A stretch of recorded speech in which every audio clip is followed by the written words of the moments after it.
Sara Lynn Colucci was born to parents Barbara and Ronnie Moore and was described as vibrant, headstrong, and loyal. She would marry Michael Vieira, a contractor she had previously dated in high school, but he unfortunately died in 2007 of accidental stab wounds, leaving Sara and the couple's 8-year-old daughter, Bishop, both devastated. Following his death, Sara began having frequent episodes of depression and bouts of spontaneity. But there were times that Sara remained her bubbly self. Her loved ones continued to describe her as strong-willed, with a temper that could burn hot at times. They said she expected a lot of others, but never let people take advantage of her. She then met Michael Colucci, who had a 7-year-old daughter named Milan, after a mutual friend set the couple up on a blind date. Michael and his family were successful owners of Colucci Jewelers in Summerville, South Carolina, a town 30 miles northwest of Charleston. Sara and Michael continued to date and eventually married in June of 2011. However, the marriage wasn't all sunshine and rainbows because Michael was said to be very volatile with a short fuse. Despite the couple having a rocky marriage, Sara continued to be loyal to him and even allowed him to adopt her daughter, Bishop. Sara had previously bounced between careers, working as a flight attendant, medical billing, and real estate. After marrying Michael, she began working at the jewelry shop and created a play space for the 2 young girls to play while there. But due to bad business decisions, money became tight and the couple was facing significant financial losses. They fell months behind on their daughter's private school tuition, and their electricity and water were shut off several times. Their Moncks Corner home, financed by Sara's mother, eventually went into foreclosure, and Sara became addicted to alcohol.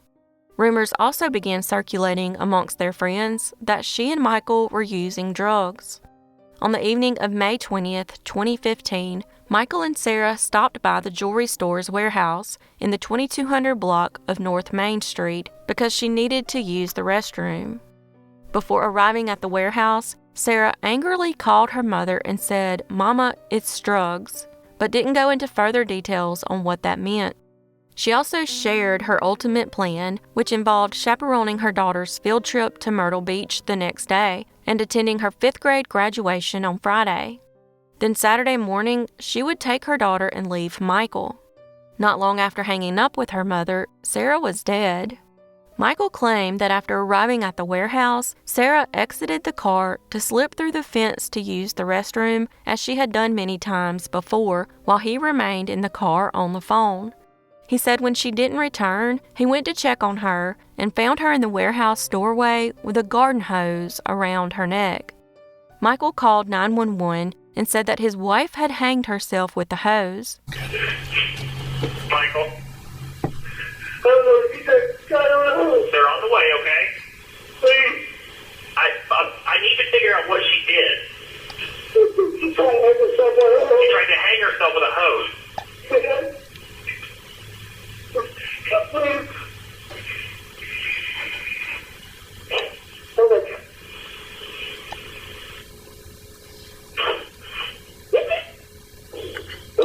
Oh, baby. Come on. Yeah. Okay, Michael, did you cut her down or what? No, I just cut her down. She was standing near the door. I think she tried to open it. Please don't. Okay, they're on their way, okay? However, medical evidence collected from the scene would not match Michael's account of the evening. When the emergency personnel arrived at the scene, they found Sara's body lying on the cement near the warehouse and the chain-link fence. They also found a strand of her blonde hair on top of the hose that was looped around a 6-foot fence post near the building. One end of the hose sat under her body, and her knees and one of her feet were found with scrape marks on them. Deputies noted that Michael's lip was bloody and swollen, and he had scrapes on his knuckles, wrist, and arm. Also strangely, the couple's Toyota Prius was parked only about 20 feet away from the warehouse with a clear, unobstructed view of the fence, meaning he would have clearly been able to see her hanging herself. Toxicology tests showed her blood alcohol level at the time of her death was .23, and she had cocaine and Xanax in her system.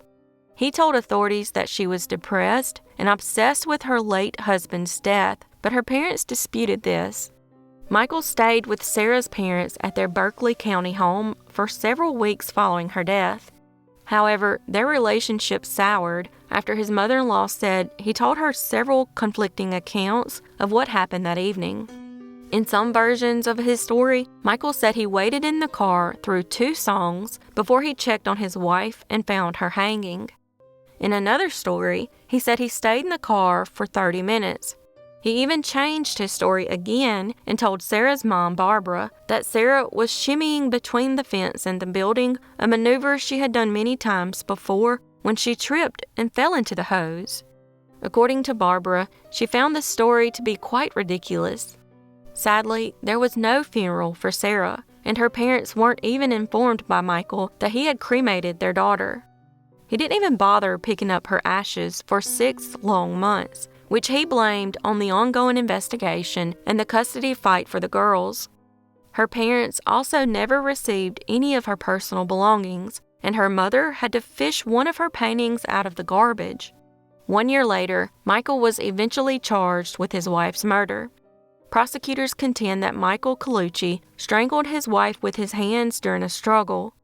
However, medical experts couldn't agree on the circumstances of Sara's death. In a shocking twist, 2 years after Sara's death, in April 2017, while Michael was on house arrest and awaiting trial, his stepfather, Ivo Colucci, shot and killed his wife, Doris, in the family jewelry store. He did so in front of Sara's 12-year-old daughter, Bishop. Ivo was determined unfit to stand trial because he suffered from dementia and was prone to violent outbursts, just like his stepson, Michael. The jewelry store employees often witnessed the couple's intense fights over money, which only intensified after their son's murder charge. Ivo later died in 2018 at the age of 84. As for Michael's trial, in December 2018, a mistrial was declared because the jurors were deadlocked. Over 2 days of deliberations, the jury cleared him of murder but couldn't agree on manslaughter. So, out on bail, Michael returned to his home on Edisto Island and awaited a retrial, but it was delayed once again in February 2023. Sara's parents remain devastated and hope that one day justice will finally be served, but as of 2023, this case remains open.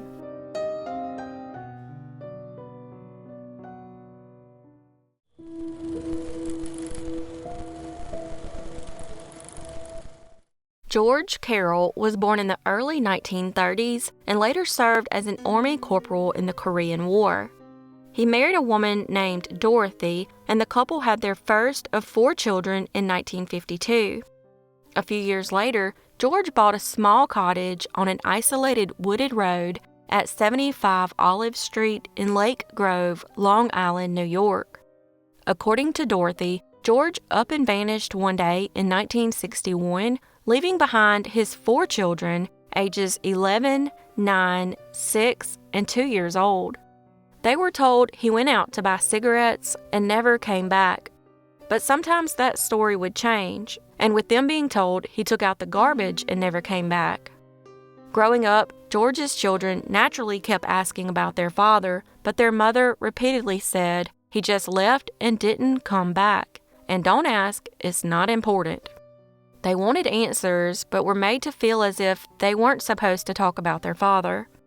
Dorothy never reported his disappearance to the police and later married Richard Darris, a handyman who had been working on the Lake Grove house at the time of George's disappearance. The couple ended up having 1 son together. All the while, George's children never stopped thinking about their father. Speculations began circulating that he might have gone back to Korea, but strangely, there were also speculations that he was buried under the basement. This belief mainly came from George's brother. In 1983, Dorothy and Richard divorced, and he moved to Mexico. She had actually thrown him out of the house a few years before they divorced, after suspecting him of cheating. 15 years later, in 1998, Dorothy died of cancer.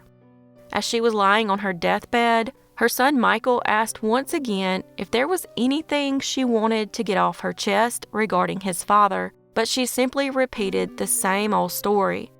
After she died, Michael purchased the house and moved in. He then started interviewing neighbors, looking for answers, and even sought the help of a psychic. One psychic went into the basement, pointed at a spot on the cement, and said, "The energy is here." This gave Michael the push he needed to investigate the basement further. So he started excavating the basement, which became way bigger than he ever imagined and spanned into multiple years. Meanwhile, Michael was desperate to speak with Richard Darris, who was now living in Laredo, Texas. He made plans to visit him and ask about his father's death, but 77-year-old Richard died just one day before Michael was scheduled to arrive. On Facebook, Richard identified himself as a long-distance trucker injured on the job in 2012 and was no longer able to work. Public records show he was a licensed ham radio operator, a licensed commercial pilot, and a licensed gun owner in Florida. In Florida, according to court records, he was married to a woman who obtained a temporary order of protection against him in the year 2000 before they ultimately divorced. The order forbade Richard from having any contact with the woman and to surrender any guns he possessed. Sadly, during the excavation for his father's remains, Michael suffered a stroke. Afterward, he had to rely on his two sons to take over the project. On October 30th, 2018, after digging a 6-foot hole and breaking through a cinder block wall that had been part of an old water well, his sons stopped and told their father to come down to the basement. Shockingly, 55 years later, they found George's skeletal remains. He called the police, and the remains were exhumed. The remains were then sent to the coroner's office, who determined that George died from blunt force trauma to the head. After the excavation, the police found court records that proved George was still alive in mid-1963. He and Dorothy testified in a negligence lawsuit as defendants on June 20, 1963. According to the court file, he was accused of putting up a children's swing set that toppled over in July 1962, injuring his 4-year-old niece. The Carrolls were told to pay the girl's mother, Dorothy Carroll's sister, $4,700 after they were found liable for the accident. An appeals panel tossed out the damage award, but New York's top court reinstated it in 1965. Strangely, Dorothy and her sister remained close for years after that. The lawsuit itself most likely didn't play a role in George's murder, but it did show that the memory of all 4 children regarding their father's disappearance was off by 2 years. Even Patricia and Jean, who were 11 and 9 when he disappeared, grew up believing he vanished in 1961, a lie most likely told to them to distort the truth. About 1 year after the excavation, George Carroll was laid to rest at the Calverton National Cemetery in Riverhead with honors as a war veteran. The likely scenario that led to George's demise was that Richard and Dorothy started an affair when Richard was working on the Carroll house.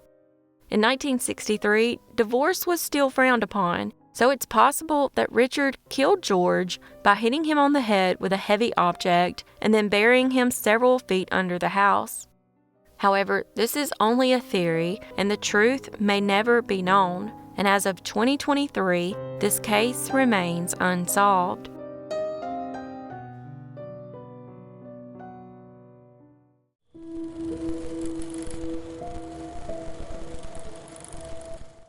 On December 21, 1988, a timber truck driver heading through the rural Millwood community in Ware County, Georgia, spotted something that piqued his interest. On a lonely dirt road near Duncan Bridge and Forks Roads sat an illegal dump site, and within the trash, an old TV console cabinet with a piece of plywood nailed to the front stuck out to him. He pulled the plywood off, opened the cabinet, and made a horrifying discovery. Inside was a gym bag and a cement-filled suitcase, and inside the gym bag were the remains of a young girl wrapped in a brown baby blanket. She had pierced ears and was dressed in a white knit pullover shirt with a red pony on the front, white thermal pajama bottoms, and a diaper. She wore colorful bows in her hair and weighed about 20 pounds. Whoever placed her there went to great lengths to try and keep her hidden. While her cause of death could not be determined, she was believed to be about 3 years old and had died about 2 months before being found. The child became known as Christmas Jane Doe, as she was found only 4 days before Christmas, but has also been called Baby Jane Doe. A sketch artist's rendering of the child was circulated, and a bust of her head was made, photographed, and sent out to the public, but sadly, no one ever came forward to claim the child. Despite exhaustive searches from the sheriff's office, no children matching her description have ever been reported missing. The GBI has been utilizing advanced DNA testing in hopes of finding the baby's relatives, but they've been coming up empty-handed. A generous person in the community who wished to remain anonymous even recently put up a $5,000 reward for information to help identify her, but once again, nothing. For years, many speculated that the little girl was Kimberly Boyd, who went missing the year prior. But this was ruled out as Kimberly went missing 18 months before this little girl was killed and 20 months before this little girl was found. Kimberly also went missing with her mother, Sara Boyd, and her mother's friend, Linda McCord, after attending a gospel concert in Walterboro, South Carolina, on the evening of April 3, 1987. They were driving through Dorchester County, South Carolina, en route to Orangeburg County when they disappeared. The vehicle they were traveling in was located disabled and abandoned in Dorchester County near the intersection of Highway 15 and 176 on April 5th. Sara's credit card was used in a local mall in 1990, 3 years after her disappearance, by an unknown person. Hopefully soon, with the use of forensic genetic genealogy, Christmas Jane Doe can finally be identified.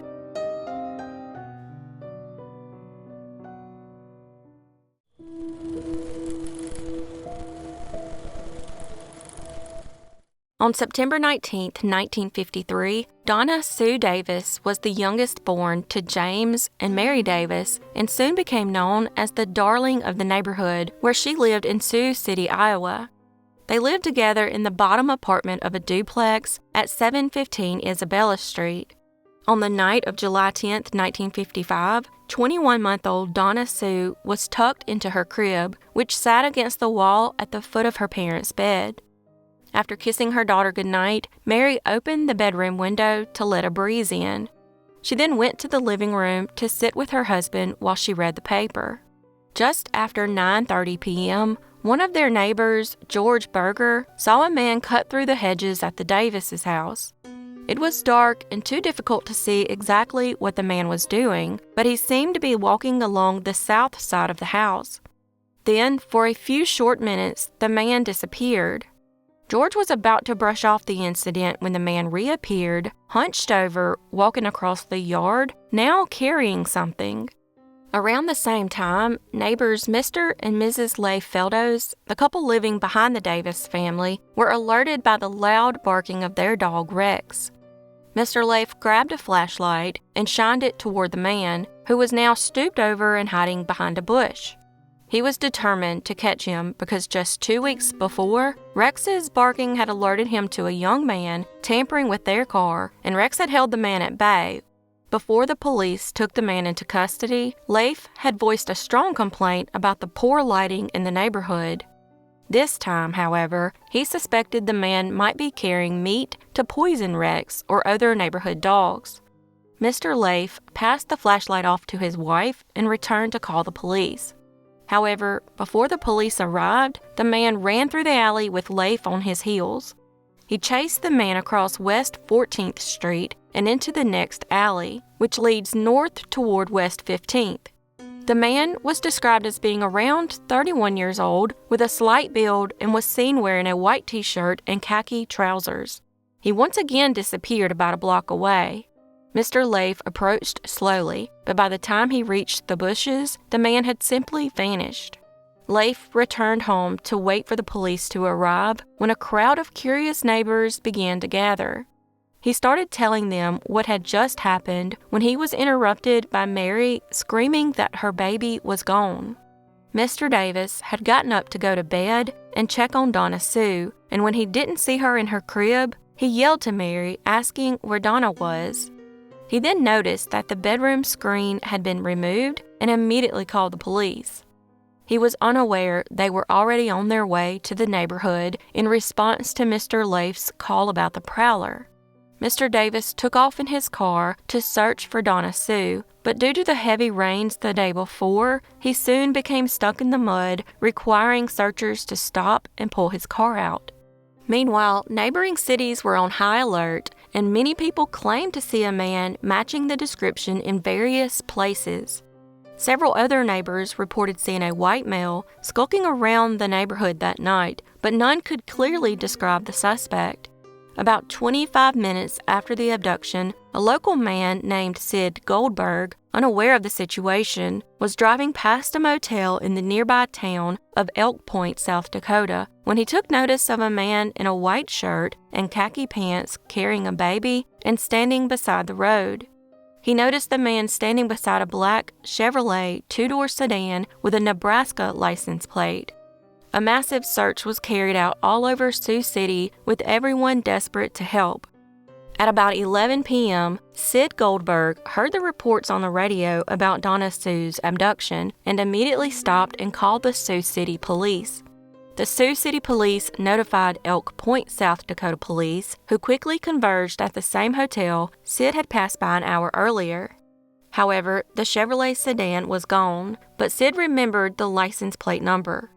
Sioux City police then radioed a detailed description of the man and child to law enforcement networks in Iowa, South Dakota, and Nebraska, and to taxicab companies whose cabs were equipped with two-way radios. Police also took the bedroom screen and several other items to the police headquarters to check for possible fingerprints. Unfortunately, they were unable to discover the owner of the vehicle by using the license plate number. Throughout the night, Sioux City police swarmed the city's west side in search of any type of clue. Early the next morning, a farmer called the Woodbury County Sheriff's Office and reported that he heard a baby crying in a parked car with Nebraska license plates on the road about 3.5 miles east of Highway 75, halfway between the nearby towns of Sergeant Bluff and Salix, Iowa. The next afternoon, across the river in Nebraska, a farmer named Ernest Olerking was heading into Sioux City on his tractor when a bright pink garment in the ditch caught his eye. So he stopped and got out to investigate. He found a pair of small pajama bottoms with rubber pants normally worn over a baby's diaper, so he returned home and called the police. Soon after, his wife Genevieve headed for town to pick up their daughters from Girl Scout camp. While heading home, Genevieve decided to go look for more signs of the little girl and swung by and asked her sister-in-law Florence for help. They set out driving south on Old Back Road in the sweltering 96 degrees weather. During their drive, one of their daughters began crying and screaming because she saw a baby's body on the edge of a cornfield. They pulled over to investigate and found Donna Sue's tiny, battered body lying amongst the broken corn stalks. Florence remained in the cornfield with Donna Sue while Genevieve quickly returned home and called the police. The broken corn stalks indicated her body was likely thrown from a moving car, and the autopsy report would later reveal that she had been sexually assaulted. Days after Donna Sue's body was recovered, investigators interviewed several men that fit the description of the man who was seen prowling around the neighborhood that night. One of these men was Otto Winekamp, a 30-year-old who sometimes worked as a farmhand. He was taken in for questioning after he attempted to trade in his car for a new one. He left in the new one to go get money but never returned. An employee noticed cigarette burns on the dashboard of his used car and promptly contacted the police, as he knew the same burns were found on the poor little victim. Winekamp was interviewed by FBI agents, but was ruled out by his airtight alibi and was only held for the auto theft. Because the case had become incredibly well known to the public, investigators received hundreds of tips and even some false confessions. For example, a drifter in Joplin, Missouri, 42-year-old Audrey Earl Brandt, arrived at the police station and began telling the officers how he killed Donna Sue. While his confession was disturbing, a further investigation proved that he was in another state traveling with the carnival he worked for. He later recanted his entire confession. 6 months later, on December 10, 1955, a 32-year-old butcher named Virgil Vance Wilson of Ozawa, Iowa, was arrested for intoxication and disorderly conduct in Reno, Nevada. While in custody, Wilson told police he had assaulted and murdered a little girl the previous summer after stealing a car in Sioux City, 36 miles north of Ottawa. The confession shared some strikingly similar details to Donna Sue's murder. The FBI met with him, but just like the drifter, he denied any involvement and was quickly eliminated as a suspect. Turns out, Wilson had been in Des Moines with friends as late as 7 p.m. on the night Donna Sue was murdered, and he couldn't have arrived in Sioux City with enough time to commit the crime.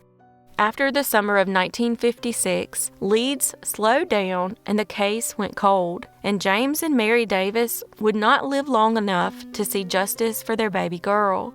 James passed away in 1996 at the age of 79, and Mary passed away on February 13, 2006. It's possible the perpetrator knew that Donna Sue lived there and where her crib was located. It's also possible that he was a local who knew the neighborhood and alleys quite well in order to get away as he did. Over the decades, a pedophile that police strongly suspected was the killer died in 2012, but with no hard evidence to prove they were correct, he has remained unnamed. As of March 2023, the home on Isabella Street still stands, and the murder of Donna Sue Davis remains unsolved.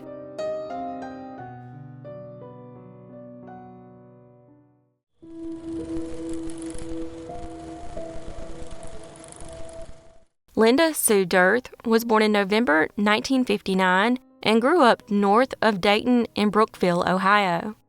At the age of 13, the community where Linda lived suffered a shocking loss when a family of 3 was murdered in their home in January 1973.